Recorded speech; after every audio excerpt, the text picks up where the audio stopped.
उस्ताद मोहतरम, मेरा सवाल ये है कि 12 रबीउल अव्वल के दिन की जो है दीनी अहमियत क्या है? ये ज़रा बताइए क्या कहा है इन्होंने। 12 रबीउल अव्वल के दिन की दीनी अहमियत क्या है जी?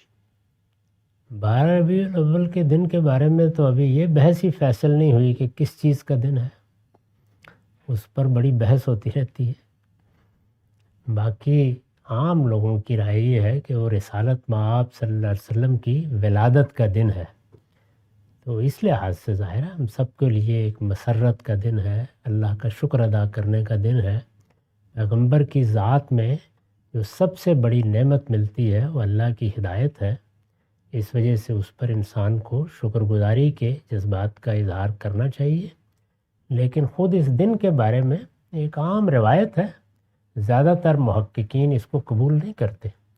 काजी सलमान मंसूरपुरी ने रहमतुल्लाह अलमीन में तहकीक करके अपना मौक़िफ़ बयान किया है कि 9 रबीउल अव्वल की तारीख़ बनती है। इसी तरह की दूसरी आरामी